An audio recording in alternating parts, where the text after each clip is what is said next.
Movie की शुरुआत में हमें बताया गया है कि जब विक्टो एक छोटा बच्चा था तब एक कार हादसे में उसने अपने डैड को खो दिया था। उस हादसे के बाद विक्टो के मन में ऊंचाई को लेकर एक डर सा बैठ गया था और उसे आज भी वो डरावने सपने आते हैं जहां वो अपने डैड की गाड़ी को पुल से नीचे गिरता हुआ देखता है। एक सुबह विक्टो ने स्कूल जाने से मना कर दिया क्योंकि आज उसके स्कूल में बच्चों को एक पहाड़ पर ले जाया जाएगा और उन्हें सूर्य ग्रहण दिखाया जाएगा। यहाँ विक्टो की मॉम ने उसे बड़े ही प्यार से समझाया और उसे स्कूल की ट्रिप पर जाने के लिए मना लिया। अब अगले सीन में हमें आज से 2000 साल पहले का दृश्य दिखाया जाता है जहाँ एक तांत्रिक स्टोन ऑफ पावर को पाने की कोशिश में लगा हुआ था। यहाँ उस तांत्रिक ने कुछ मंत्र पढ़े और तभी अचानक से वहाँ मौजूद आग ने एक ड्रैगन का आकार ले लिया और ये ड्रैगन बिल्कुल वैसा ही था जैसे कि विक्टो की जैकेट पर बना हुआ था। इधर जंगल में स्कूल के सभी बच्चे पहाड़ की चढ़ाई कर रहे थे ताकि वो चोटी तक पहुंचकर सूर्य ग्रहण को देख सकें। अब रास्ते में इन्हें एक बड़ी सी नदी को पार करना था जिसके लिए इन्हें एक लकड़ी के पुल से होकर गुजरना होगा।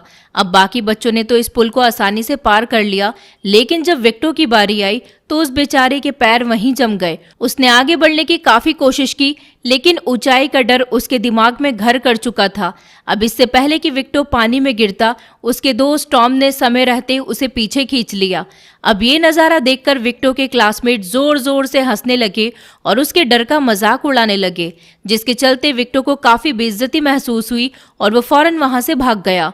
थोड़ी देर के बाद टॉम विक्टो के पास पहुंचा और अपने दोस्त का हौसला बढ़ाने की पूरी कोशिश की, लेकिन इसी दौरान सूर्य ग्रहण की प्रक्रिया शुरू हो गई और अचानक से वहां भूकंप के जोरदार झटके आने लगे। इस भूकंप के चलते टॉम का बैलेंस बिगड़ गया और वो नीचे खाई में गिरने लगा, लेकिन जैसे तैसे करके उसने एक चट्टान को पकड़ लिया और अपने दोस्त विक्टो से मदद मांगी।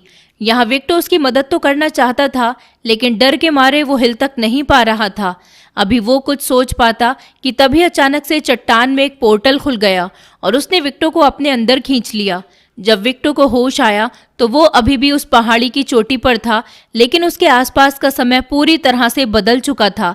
ना जाने कैसे पर विक्टो समय में 2000 साल पहले पीछे चला गया था और उसे इस बात का एहसास तब हुआ जब उसने प्राचीन योद्धाओं को आपस में लड़ते हुए देखा। इस योद्धा का नाम लेस्को था जो बड़ी ही बहादुरी से अपने दुश्मनों का सामना कर रहा था। हालांकि दुश्मनों की संख्या काफी ज्यादा थी, इसीलिए वो सभी लेस्को पर भारी पड़ रहे थे और देखते ही देखते उन्होंने लेस्को को बंदी बना लिया। तभी अचानक से विक्टो का पैर फिसल गया और वो चट्टान से लुढ़ककर नीचे आ गिरा। अब इन सभी सैनिकों का ध्यान विक्टो पर चला गया और उन्होंने विक्टो पर हमला कर दिया। अब इस मौके का फायदा उठाकर लेस्को वहां से निकल गया और जाते जाते उसने विक्टो को भी अपने साथ ले लिया। इसके बाद लेस्को विक्टो को लेकर अपने गांव आया जहां कबीले के लोगों ने विक्टो को एक जासूस समझकर उसे बंदी बना लिया। अब जेल में बंद विक्टो ने अपनी मॉम को कॉल करने की कोशिश की, लेकिन इसका कोई फायदा नहीं हुआ क्योंकि इस जमाने में ये फोन एक टीन के डब्बे से बढ़कर और कुछ भी नहीं था। तभी लंका नाम की एक लड़की विक्टो के लिए खाना लेकर आई और विक्टो के पूछने पर उसने बताया कि वो साल 1120 में है। इसके बाद हम क्यूमिन कबीले के सरदार एंडल्को को देखते हैं जो उस तांत्रिक को विक्टो के बारे में बताता है। ये सुनकर वो तांत्रिक काफी खुश हुआ क्योंकि वो ये जानता था कि विक्टो ही उसे स्टोन ऑफ पावर तक ले जा सकता है। इधर दूसरी तरफ लेस्को विक्टो के पास आया और उसे एक परीक्षा के लिए अपने साथ ले गया। दरअसल ये लोग विक्टो को गांव की नदी में फेंकने वाले थे जहां पानी का देवता ये फैसला करेंगे कि विक्टो का मन साफ है या नहीं। ये पवित्र नदी गांव की एक अदालत थी जो गुनाहगार को अपने अंदर समेट लेती थी और जो निर्दोष होता उसे पानी से बाहर फेंक देती। जब विक्टो को नदी में डाला गया तो पानी के देवता ने उसे नदी से बाहर फेंक दिया, जिससे ये साबित हुआ कि वो कोई जासूस नहीं है और उसका दिल पानी की तरह साफ है। अगली सुबह विक्टो ने गांव के लोगों को बताया कि असल में वो भविष्य से आया है, लेकिन जब किसी ने उसकी बात नहीं मानी तो खुद को साबित करने के लिए उसने उन्हें अपने आधुनिक गैजेट दिखाए। इसके बाद उसने सभी को उस पोर्टल के बारे में बताया जिसने उसे समय में 2000 साल पीछे खींच लिया था। अब विक्टो की बात सुनकर कबीले के सरदार ने पानी के देवता से पोर्टल के बारे में पूछा, जहां उसे ये बात पता लगी कि वो पोर्टल सिर्फ सूर्य ग्रहण के दिन ही खुलता है। पर इस दुनिया में कुछ ऐसे जादूगर हैं जो उस पोर्टल को सूर्य ग्रहण के पहले खोल सकते हैं, लेकिन वो जादूगर कहाँ हैं ये बात किसी को नहीं मालूम और इसीलिए अब विक्टो के पास केवल एक ऑप्शन है कि वो सूर्य ग्रहण का इंतजार करे और पोर्टल के खुलने पर अपनी दुनिया में वापस लौट जाए। अब अगली सुबह लेस्को विक्टो को तलवार चलाना सिखाता है ताकि अगर उसका सामना क्यूमिन कबीले से हो जाए तो वो अपनी जान की रक्षा कर सके। इस दौरान लेस्को ने उसे बताया कि वो एक ऐसे जादूगर को जानता है जो उस पोर्टल को सूर्य ग्रहण के पहले खोल सकता है। इसके बाद उसने विक्टो को एक नक्शा दिया और उससे कहा कि वो ये बात कबीले के सरदार को ना बताए। विक्टो ने भी ठीक ऐसा ही किया और वो नक्शा लेकर गांव से बाहर निकल गया। वहीं दूसरी तरफ इस तांत्रिक ने अपने पालतू कौवे को बुलाया और उसे विक्टो पर नजर रखने के लिए भेजा। इधर विक्टो जंगल के रास्ते आगे बढ़ ही रहा था कि तभी उसकी नजर ओलंका पर गई, जो उसका पीछा करते हुए गांव से बाहर आ गई थी। यहाँ विक्टो ने उसे पूरी बात बताई, जिसके बाद ओलंका ने उसकी मदद करने का फैसला किया। अब ये दोनों एक साथ उस जादूगर की तलाश में निकले और घंटों तक चलने के बाद ये दोनों उस नक्शे वाली जगह पर पहुंच गए। अब इस जगह पर पहुंचते ही विक्टो को अजीब से विजन्स आने लगे और उसने खुद को एक सुनसान जगह पर अकेला पाया। तभी उसे उस जादूगर की आवाज सुनाई दी और उस जादूगर ने विक्टो से यहाँ आने का कारण पूछा। यहाँ विक्टो उसे बताता है कि वो समय में 2000 साल पीछे आ चुका है और उसे वो पोर्टल खोलकर अपनी दुनिया में वापस लौटना है। अब यहाँ वो जादूगर उसकी मदद के लिए राजी हो गया, लेकिन इसके बदले में विक्टो को अपना एक गहरा राज इस जादूगर के सामने रखना होगा। यहाँ विक्टो ने उसे पूरी बात बताई कि कैसे उसने बचपन में अपने डैड को खोया और तब से लेकर आज तक उसके मन में ऊंचाई का डर बैठ गया। अब विक्टो की ईमानदारी से खुश होकर जादूगर ने उसे बताया कि उसे स्टोन ऑफ पावर नाम का एक जादुई पत्थर ढूंढना होगा ताकि वो उस पोर्टल को खोलकर अपनी दुनिया में वापस लौट सके। और उसे ये पत्थर एक ऐसे गांव में मिलेगा जहां के लोग चिड़ियों के घोंसले में रहते हैं। जादूगर ये भी बताता है कि वो पत्थर सिर्फ तभी काम करेगा जब दो प्यार करने वाले उस पर एक साथ अपना हाथ रखेंगे और उस पत्थर तक पहुंचने के लिए तुम्हें हवा की मदद लेनी होगी। इसके तुरंत बाद विक्टो का विजन खत्म हो गया और वो दोबारा से जंगल में पहुंच गया। यहाँ उसने ओलंका को पूरी बात बताई, जिस पर ओलंका ने कहा कि वो एक ऐसे गांव को जानती है जहां के लोग चिड़ियों के घोंसले बनाकर रहते हैं। इसके बाद ओलंका उसे उस गांव में ले गई और फिर जादूगर की बात को याद करके विक्टो ने अपना रुमाल हवा में उड़ाया और वो रुमाल सीधा एक तालाब में जा गिरा। ये देखकर विक्टो ने उस तालाब में छलांग मार दी और काफी देर तक ढूंढने के बाद फाइनली उसे स्टोन ऑफ पावर मिल ही गया। हालांकि बुरी खबर ये थी कि उस तांत्रिक के पालतू कौवे ने भी ये सारा नजारा देख लिया था और उसने फौरन तांत्रिक को इसकी जानकारी दे दी। अब स्टोन ऑफ पावर का पता लगते ही तांत्रिक ने क्यूमिन कबीले के सैनिकों को भेजा ताकि वो विक्टो को मारकर उससे वो पत्थर ला सके। अब क्यूमिन सैनिकों ने ओलंका और विक्टो को तो पकड़ लिया, पर साथ साथ उन्होंने उस गांव के सभी लोगों को भी मार डाला। लेकिन अभी ये लोग ओलंका और विक्टो को अपने साथ ले जाते, उससे पहले लिविस कबीले के लोगों ने इन पर हमला कर दिया। लिविस कबीले के लोग संख्या में थोड़ा ज्यादा थे, इसलिए उन्होंने बड़ी आसानी से क्यूमिन सैनिकों को हरा दिया और विक्टो और ओलंका की जान बचाई। इसके बाद ये सभी अपने गांव लौट आए, जहां कबीले के सरदार ने इन दोनों को गांव से बाहर जाने के लिए काफी डांट लगाई। वहीं दूसरी तरफ हम क्यूमिन कबीले के सरदार इंडल्को को देखते हैं, जो कि उस तांत्रिक पर काफी गुस्सा कर रहा था, क्योंकि उसकी बेवकूफ़ी के चलते इंडल्को के बहुत सारे लोग मारे गए थे। अब अगले दिन विक्टो कबीले के सरदार के साथ उस चट्टान के पास पहुंचा और स्टोन ऑफ पावर को यूज करके उसने उस पोर्टल को खोलने की कोशिश की। लेकिन काफी कोशिशों के बाद जब ये पोर्टल नहीं खुला तो कबीले के सरदार ने कहा कि इस पोर्टल को खोलने के लिए हमें बारिश के मौसम का इंतजार करना होगा, क्योंकि स्टोन ऑफ पावर के देवता बारिश के देवता थे। अब ऐसे ही दिन गुजर गए और एक दिन लिविस कबीले के सैनिकों ने क्यूमिन कबीले के एक जासूस को पकड़ा और पूछताछ करने पर यह बात पता चली कि क्यूमिन कबीले के लोग स्टोन ऑफ पावर के बारे में जान चुके हैं। अब स्टोन ऑफ पावर की सुरक्षा के लिए कबीले के लोगों ने ये डिसाइड किया कि वो इस पत्थर को गांव के वॉच टावर पर छुपा देंगे। इसके बाद कबीले का सरदार विक्टो को लेकर उस टावर पर गया और पत्थरों के बीच स्टोन ऑफ पावर को छुपा दिया। अब उस शाम गांव में जोर की बारिश हुई और इस बारिश को देखकर विक्टो काफी खुश हुआ, क्योंकि अब शायद वो उस पोर्टल को खोल सकता था। इसी बीच विक्टो की नजर उस जासूस पर गई जो कि एक पिंजरे में कैद था और इस मूसलाधार बारिश में भीग रहा था। ये देखकर विक्टो ने उसके पिंजरे को ढक दिया ताकि वो जासूस बारिश में भीगे ना। अब विक्टो का साफ दिल देखकर ओलंका उससे काफी इम्प्रेस हो गई और उसने विक्टो के गाल पर किस भी किया।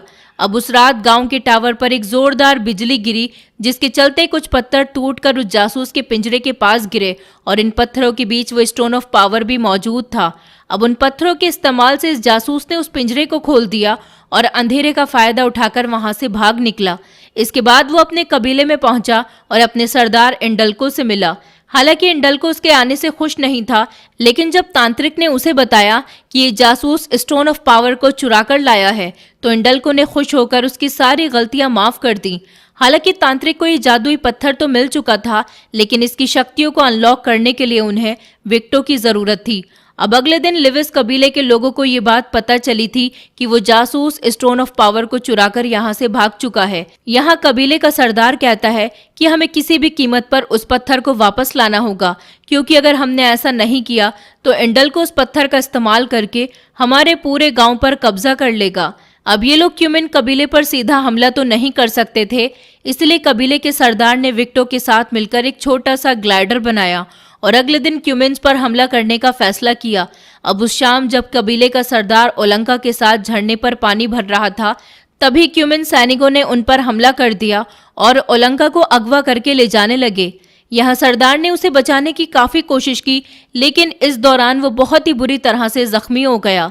इसके बाद वो जैसे तैसे अपने गांव पहुंचा और अपने सैनिकों को पूरी बात बताई। अब उस रात उस तांत्रिक ने अपने पालतू कौवे के जरिए विक्टो को संदेश भेजकर अपने पास बुलाया। अब विक्टो के पास कोई और चारा नहीं था और ओलंका की जान बचाने के लिए वो उस तांत्रिक के पास जाने के लिए राजी हो गया। इसके बाद वो क्यूमिन्स के कबीले में पहुंचा, जहां तांत्रिक ने उसे स्टोन ऑफ पावर को अनलॉक करने को कहा, लेकिन काफी कोशिशों के बाद भी विक्टो उस पत्थर की शक्तियों को अनलॉक नहीं कर पा रहा था। तभी उसे उस जादूगर की बात याद आई, जिसने उसे बताया था कि इस पत्थर की शक्तियां तभी काम करेंगी जब दो प्यार करने वाले इसे एक साथ छुएंगे। इसके बाद उसने फौरन ओलंका को अपने पास बुलाया और जैसे ही उन्होंने इस पत्थर पर अपना हाथ रखा, ये पत्थर तेज रोशनी के साथ चमकने लगा, जिसका मतलब ये था कि अब इस पत्थर की शक्तियां अनलॉक हो चुकी हैं। अब काम खत्म होते ही इंडल्को ने उस जासूस को हुक्म दिया कि वो ओलंका और विक्टो को मार दे, और इतना कहकर वो वहां से चला गया। हालांकि ये जासूस इन दोनों को मारना नहीं चाहता था, क्योंकि उसे आज भी वो दिन याद है जब विक्टो ने उसे भीगने से बचाया था। इसलिए उसने इन दोनों को एक घोड़ा दिया और फटाफट वहां से भाग जाने को कहा। अब जब इंडल्को को ये बात पता लगी तो उसने इस जासूस को गद्दार बोलकर इसे मौत के घाट उतार दिया। अगली सुबह ये दोनों अपने गांव पहुंचे, जहां विक्टो ने सभी को बताया कि इंडल्को ने उस पत्थर की शक्तियों को अनलॉक कर लिया है और वो बहुत जल्द हम पर हमला करने वाला है। अब ये जानकारी मिलते ही लिविस कबीले के सैनिक जंग के लिए तैयार हो गए और क्यूमिन्स का इंतजार करने लगे।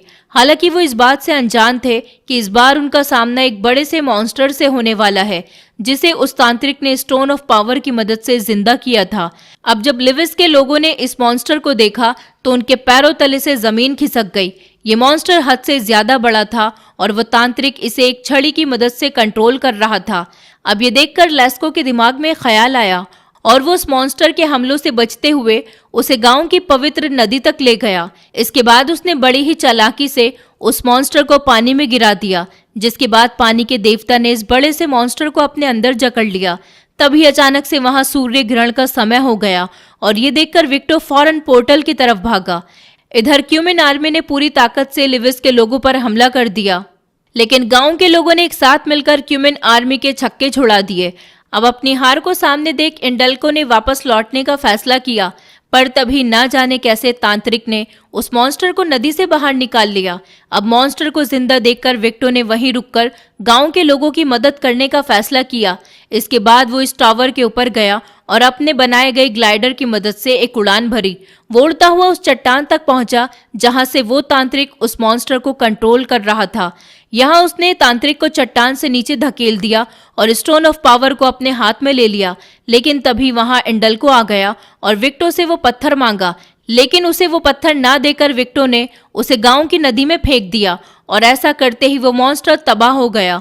अब गुस्से में आकर इंडल्को ने विक्टो को मारने की कोशिश की, लेकिन लास्ट मोमेंट पर लेस्को वहां पहुंचा और इंडल को मारकर उसने विक्टो की जान बचाई। अब विक्टो ने गांव के लोगों को तो बचा लिया था, लेकिन अगर उसे अपनी दुनिया में वापस लौटना है तो सूर्य ग्रहण के खत्म होने से पहले उसे उस पोर्टल तक पहुंचना होगा। लकीली वो समय रहते ही उस पोर्टल तक पहुंचा और जाने से पहले उसने ओलंका को गुड बाय बोला। इसके बाद जब वो उस पोर्टल में घुसा तो वो सीधा उस मोमेंट में पहुंचा जब उसका दोस्त पहाड़ की चोटी से लटक रहा था। अब क्योंकि विक्टो अपने डर पर काबू कर चुका था, इसलिए उसने बड़ी आसानी से अपने दोस्त को ऊपर खींच लिया और इसी मोमेंट पर यह मूवी खत्म हो जाती है। दोस्तों, अगर आप हमारे चैनल पर नए हैं तो चैनल को सब्सक्राइब करें, वीडियो अच्छी लगी हो तो वीडियो को लाइक करें और हाँ, नोटिफिकेशन बेल को जरूर दबाएं ताकि अगली अपडेट सबसे पहले आपको मिले।